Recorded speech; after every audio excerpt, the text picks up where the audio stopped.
Sir నమస్తే అండి. రేవంత్ రెడ్డి గారు అక్కడ మాట్లాడని ఇంగ్లీష్ తీరు చూస్తుంటే కొంతమంది నాయకులు యువతకి ఆయన ఏం చెప్తారు అసలు ఆయన మాట్లాడిన తీరున అలా ఉంది ముఖ్యంగా అని చెప్పేసి 14 నుంచి 16 సంవత్సరాలలోపు ఉన్న విద్యార్థులే సరిగ్గా చదువుకోలేదని చెప్పేసి దానికి వ్యతిరేకంగా కొంతమంది కాంగ్రెస్ నాయకులు చెప్తున్నారు. నిన్ననే ఒకటి పత్రికలలో వచ్చింది, మెయిన్ పేపర్లలోనే వచ్చింది. సర్వే ప్రకారం ఏంటిదంటే 14 నుంచి 16 సంవత్సరాల పిల్లలు సెకండ్ క్లాస్కి సంబంధించినటువంటి పాఠాలు ముంగట పెట్టి చదువురు అంటే చదవలేనటువంటి పరిస్థితి. కేవలం 42% మంది మాత్రమే చూసి చదివేటటువంటి పరిస్థితి. అంటే మీరు ఒకసారి ఇక్కడ గమనించరు, 2014 అధికారంలోకి వచ్చినప్పటి నుంచి ఇప్పటిదాకా స్కూళ్ళల్లో ఫస్ట్ చేరినటువంటి పిల్లల కథ ఇదంతా. అంటే బీఆర్ఎస్ పరిపాలనలో ఈ రాష్ట్రంలో నీ చదువు ఎంత దిగజారిపోయింది, క్వాలిటీ ఆఫ్ ఎడ్యుకేషన్ అనేటటువంటిది ఎంత దిగజారిపోయింది అని అంటే, ఈరోజు 16 సంవత్సరాలకు వచ్చినటువంటి పిల్లవాడు కూడా 2వ తరగతికి సంబంధించినటువంటి పాఠాలు చదవలేనటువంటి దిక్కుమాల పరిస్థితికి తీసుకొని పోయినావు. ఒక పక్క పాఠశాలలు తీసేసినావు, ఒక్కసారి కూడా మరి గురువులని ఉపాధ్యాయులని నియమించినటువంటి పరిస్థితి లేదు. ప్రైవేటుని ఎంతసేపు ప్రోత్సహించినటువంటి పరిస్థితే. పేరుకి మాత్రమే నేనేదో పెద్ద ఐటీ మినిస్టర్ని, నేను తొక్క తోటకూర అని మాట్లాడేటటువంటి నువ్వు ఈరోజు పాఠశాలలకి సంబంధించినటువంటి పిల్లల జీవితాల గురించి ఈ రోజున ఆలోచించినవా? నీ టెక్నాలజీ కనీసం స్కూళ్ళకి నేను తీసుకొని పోతా, తద్వారా టెక్నాలజీతో అనుసంధానం చేస్తే పిల్లలు ఇంకా బాగా ఎఫెక్టివ్గా చదువుకుంటారు. పక్క రాష్ట్రాలతోటి పోల్చుకుంటే తెలంగాణ బిడ్డలు ఇంకా స్వశక్తితోటి వాళ్ళకంటే ఉత్తీర్ణంగా మన పిల్లలు పాస్ అయ్యేటటువంటి విధి విధానాలు ఒక ఎంటికమందం అనేది ప్రయత్నం చేసినాం మీ బతుకులకి.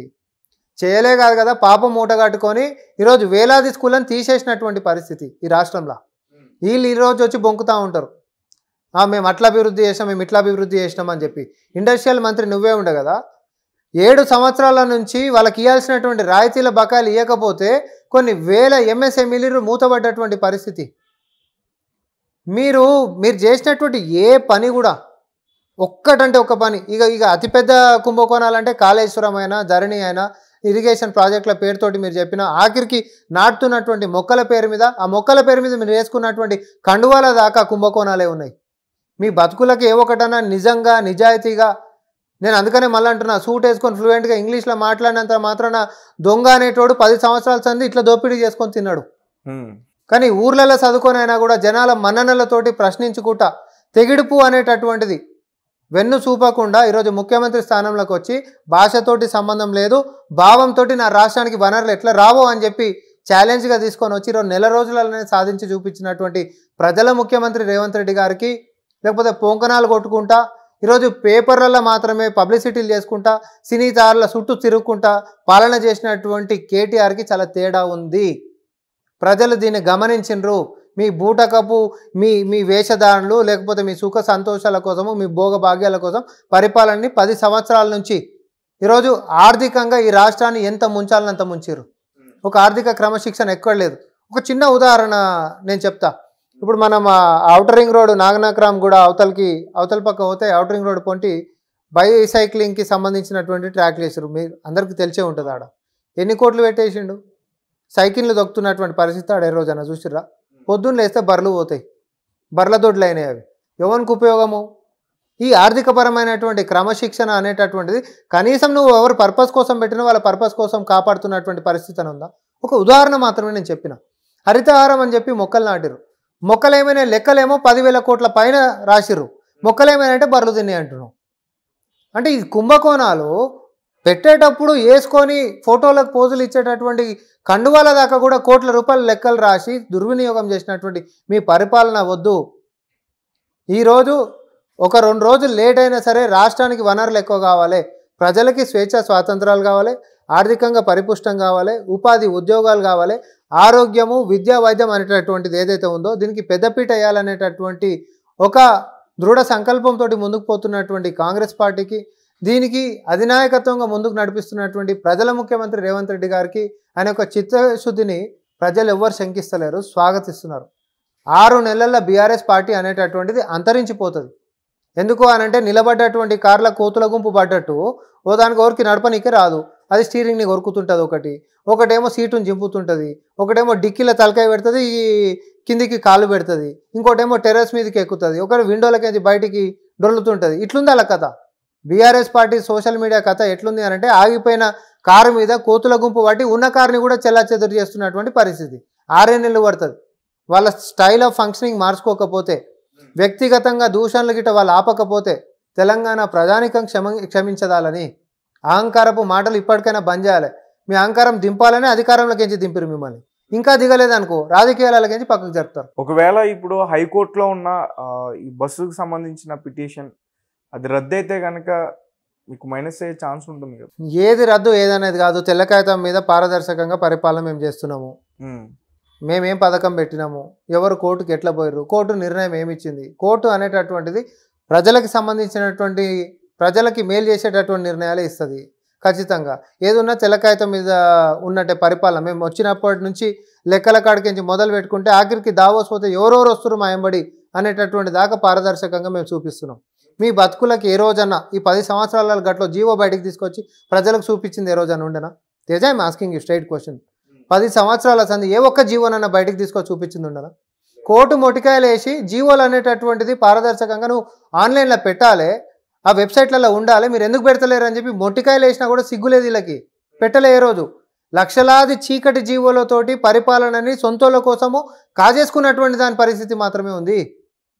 ఆఖరికి ఈరోజు వచ్చింది పేపర్లలో ధరణి అనేటటువంటిది ఇటు కలెక్టర్లకి ఇటు అధికారులకు తెలియకుండా మొత్తం కూడా అన్నిటినీ కూడా లెక్కలు మార్చుకొని భూములు కొల్లగొట్టినటువంటి ఆ దోపిడీ దొంగలు ఎవడు? అంతటి ఉన్నతాధికారులు ఎవడు? ఆ ఉన్నతాధికారులకి చెప్పినటువంటి ఈ సూటుబూటు దొంగలు ఎవడు? ఇది ఎవరు అనేది ముందుకు వస్తుంది. సూట్ వేసుకొని బూట్ వేసుకొని ఫ్లూయెంట్లలో మాట్లాడినోడు వస్తాడా, లేకపోతే ప్రజలని పచ్చిబట్టతోటి కోసిన వాళ్ళు అందరూ కూడా బయటకు రావాలి కదా, వస్తారు. కాంగ్రెస్ పార్టీ ఒక పక్క అవినీతి పరులని ఏరివేసేటటువంటి ప్రక్రియ మొదలుపెట్టింది, ప్రజలకు మేము ఇచ్చినటువంటి హామీలను నెరవేర్చేటటువంటి ప్రక్రియ మొదలుపెట్టింది. భవిష్యత్తు కార్యాచరణ గురించి కూడా ఎట్లయితే తెలంగాణ సమాజం ఆకాంక్షలను నెరవేర్చుకుంటూ ఉంటుందో దాని గురించి కూడా ప్రక్రియ మొదలుపెట్టాం. దానికి ఉదాహరణే కేంద్రం దగ్గరికి మేము పోతే కూడా హక్కుల గురించి కొట్లాడినటువంటి తీరు. పాలమూరు రంగారెడ్డికి 60% నిధులు మాకు ఇవ్వాలి అని అంటే ఒప్పించుకొని వచ్చినటువంటి తీరు కొన్ని ఉదాహరణలుగా నేను చెప్తున్నా. అలాగే రీసెంట్గా బండి సంజయ్ గారు బీఆర్ఎస్ పార్టీని బొందబెట్టడానికి కాంగ్రెస్ పార్టీతో కలిసి ముందుకు వెళ్తాను అని చెప్పేసి ఒక స్టేట్మెంట్ కూడా ఇచ్చారు. అది బాగా వైరల్ అవుతుంది. కొంతమంది దానికి సంబంధించి కేసులు కూడా పెట్టారు. సో దాని గురించి అంటే బండి సంజయ్ గారి ఉద్దేశంలో ఏంటిదంటే బీఆర్ఎస్ని బొందబెట్టాలంటే వాళ్ళ అధ్యక్షుడు కిషన్ రెడ్డిని కూడా బొందబెట్టాలని, అంటే ఆయన అధ్యక్షతని. ఎందుకంటే బీఆర్ఎస్ బీజేపీ కలిసే పనిచేస్తున్నాయి, మేము సొంత పార్టీలోని బయటికి మాట్లాడలేకపోతున్నాం అనేటటువంటిది ఒక సంకేతం ఇచ్చినట్టుగా మేము భావిస్తున్నాం. ఎందుకంటే సొంత బీజేపీ నేతలే ఉంటున్నటువంటి సీనియర్లు అని చెప్పుకునేటోళ్ళు, అంటే వాళ్ళ రాష్ట్ర అధ్యక్షుని దగ్గరికి మొదలు పెట్టుకుంటే వాళ్ళ కమిటీలో చాలామంది కూడా బీఆర్ఎస్ పార్టీ నేతలతోటి చేదోడు వాదోడుగా పోతున్నటువంటి తీరుని ఆయన జీర్ణించుకోలేకపోతుంది. ఇది ముందు నుంచి తెలిసినటువంటి అంశమే కదా. ఎందుకంటే ఆయన బీఆర్ఎస్ పార్టీ మీద కొంచెం వ్యతిరేకంగా అప్పుడు మాట్లాడినప్పుడు ఆయన ఉన్న పదవి ఊడగొట్టుకున్న పరిస్థితి. తర్వాత కల్వకుంట్ల ఇంట్లో వాళ్ళని అందరినీ జైల్లో పెడతాం అనగానే గోడలు అలగొట్టి ఆయననే తీసుకొని జైలు వేసినటువంటి పరిస్థితి. ఇవన్నీ ఆయన అనుభవించండి. కాబట్టి అట్లా కిషన్ రెడ్డి మీద ఎట్టి పరిస్థితులలో బీఆర్ఎస్ పార్టీతో వాళ్ళ యొక్క రాష్ట్ర అధ్యక్షుడిని ఆపాదించుకొని వీళ్ళని బొందబెట్టాలనేటటువంటిది ప్రజలకి మా పేరును వాడుకొని చెప్పినటువంటి తీరుగానే మేము తీసుకుంటున్నాం తప్ప అంతకుమించి వేరే ఏముంటుంది. ఇక్కడ బీజేపీ అసలు ఏముందని చెప్పి రాష్ట్రంలో ఇంకా దాన్ని బొందబెట్టనీకే. కాబట్టి బీఆర్ఎస్ని పెట్టాలంటే బీఆర్ఎస్ని బొందబెడితే కిషన్ రెడ్డి అండ్ టీం కూడా మొత్తం కూడా బొందబెట్టిపోతారు అనేటటువంటి ఆయన ఉద్దేశంగా మేము తీసుకుంటాం. Okay, right. అలాగే కేటీఆర్ గారు 6 నెలల్లో మీ ప్రభుత్వం తీరు మార్చుకోకపోతే 6 నెలల్లో కాంగ్రెస్ ప్రభుత్వంపై ప్రజలు తిరగబడతారు అని చెప్పేసి చెప్తున్నాం. అంటే కేటీఆర్ బీఆర్ఎస్ పార్టీకి సంబంధించి అనబోయి కాంగ్రెస్ పార్టీ అన్నాడు, అంతే. పదం అది మార్చాలి. సో 6 నెలలలో మేము మా తీరు మార్చుకోకపోతే ప్రజలు మమ్మల్ని మొత్తము తరిమి కొడతారు, మమ్మల్ని బొంద పెడతారు, అంటే బీఆర్ఎస్ పార్టీ కనిపించకుండా పోతుంది అని చెప్పబోయి కాంగ్రెస్ అనేటటువంటి పదమాడు అన్నాడు తప్ప అంతకుమించి వేరేది ఏం లేదు. ఎందుకంటే వచ్చినప్పటి నుంచి నెల రోజుల సంది వాళ్ళ మీద కొంచెం అంటే కొంచెం కూడా సానుకూలత ఇస్మతన పెరిగిందా ప్రజలలో? పెరగలే. రోజుకి ఇంకా తిట్టుడు ఎక్కువైంది. ఎందుకంటే అహంకారంగా వాళ్ళు ప్రవర్తిస్తున్నటువంటి తీరు, వాళ్ళు ఎదుటి వ్యక్తులని వేషధారణని బట్టి, లేకపోతే ఎప్పుడైనా కూడా మనం అంటాం ఒక పర్సనాలిటీని బట్టో అటైర్ని బట్టో అపిరెన్స్ని బట్టో ఒక వ్యక్తిని కించపరిచి మనం మాట్లాడడం, అది రాజకీయంగా చాలా దూరంగా ఉంటాం. చిన్నగా ఉన్నప్పుడే మనం చదువుకుంటాం కదా, don't judge a book with its cover అని చెప్పి, బైట్స్ కవర్ అని చెప్పి అని అంటాం కదా. Never judge a book by its cover అని చెప్పి చదువుకున్నాం, ఇంగ్లీష్లో చదువుకుంటున్నాము. వ్యక్తి అనేటటువంటిది ఆకారం చూసి కాదు, వారి యొక్క గుణం చూసి మనము మాట్లాడాలి, గుణం చూసి మనం ముందుకు సాగాలనేది చిన్నగా ఉన్నప్పుడు మనందరం చదువుకుంది. అంటే కేటీఆర్ లేకపోతే అండ్ ఆ ముఠా ఎవరైతే ఉన్నారో మొత్తము ఆ ఎంబడి ఉంటున్నటువంటి సోషల్ మీడియాకు సంబంధించినటువంటి వాడు. ఇంట్లో ఎవడు కూడా పేరుకి మాత్రమే డిగ్రీలు పేరు పక్కన ఉంటున్నట్టునే కానీ దేవుడు వాళ్ళకి బుద్ధిని ప్రసాదించలేదు. కాబట్టి బుద్ధిని ప్రసాదించాలని మేము కోరుకుంటున్నాం. ఎందుకంటే అది కేవలం వ్యక్తిగతమైనటువంటి విషయమే కాదు. మీరు ఒక ప్రతిపక్షంలో ఉంటున్నప్పుడు తెలంగాణ ఖ్యాతిని కూడా దిగజారుస్తుంది. ఇన్ని సంవత్సరాలు అధికారంలో ఉండి తెలంగాణ ద్రోహానికే పాల్పడ్డారు. మీరు తెలంగాణ జాతి ద్రోహానికే పాల్పడ్డారు. పచ్చిగా మాట్లాడాలంటే తెలంగాణ ద్రోహులే మీరు. తెలంగాణ జాతుల్ని అన్యాయం చేసుకుంటా ఈరోజు అధికారాన్ని అడ్డం పెట్టుకొని ఒక నిరసన చెప్పాలంటే కూడా స్వేచ్ఛా స్వాతంత్రాన్ని ఇవ్వకుండా నువ్వు ఏదైనా నియోజకవర్గానికి పోతే ప్రతిపక్షాలని నిర్బంధాలతోటి 10 సంవత్సరాల కాలం గడిపినటువంటి మీరు ఈరోజు ప్రజలు మీ నుంచి స్వేచ్ఛను కోరుకొని మిమ్మల్ని ఈరోజు అధికారంలో నుంచి దింపేసారు. ప్రగతి భవన్ గోడలు అనేటటువంటిది కంచెలు అనేటటువంటి దాన్ని కూల్చేసారు. ఇంకా కూడా మీ పంతాగిట్ట మార్చుకోకపోతే మాత్రం మీకు రాజకీయంగా ఖచ్చితంగా రాజకీయమైనటువంటి భవిష్యత్తు నుంచే పర్మనెంట్గానే పక్కకు జరుపుతారు అనేటటువంటిది మాత్రం స్పష్టంగా ప్రజల నుంచి మనందరికి కనిపిస్తూ ఉంది. Okay, right. అయితే ఏపీ పాలిటిక్స్ గురించి మాట్లాడుకుంటే షర్మిల గారు ఇక్కడ కాంగ్రెస్ పార్టీ అధ్యక్షురాలుగా ఉన్నారు. మరి ఇక్కడ కాంగ్రెస్ ప్రభుత్వం అక్కడ సపోర్ట్ చేసే అవకాశం ఉంటుందా ఎలక్షన్ టైంలో? ఇప్పుడు కాంగ్రెస్ పార్టీ అనేటటువంటిది జాతీయ పార్టీ. అన్ని రాష్ట్రాల్లో కూడా మా పార్టీ రావాలనేటటువంటిదే మా యొక్క అది ఆలోచన ఉంటుంది. ఎక్కడైనా గంతే ఉంటుంది. మరి షర్మిల గారిని ఇక్కడ తన పార్టీని ఎందుకు విలీనం చేసుకోలేదు కాంగ్రెస్ పార్టీ? మేము ఒకటే అండి, ఇప్పుడు షర్మిల గారు ఎక్కడ అయ్యారు? పీసీసీ ఆంధ్రాలో. That is where she belongs. ఆమె అక్కడ ఉంటే పార్టీ అనేటటువంటిది బలోపేతం అవుతుంది. ఎందుకంటే అక్కడ రాజకీయాలనే ఆమె ఎక్కువ ప్రభావితం చేస్తుంది.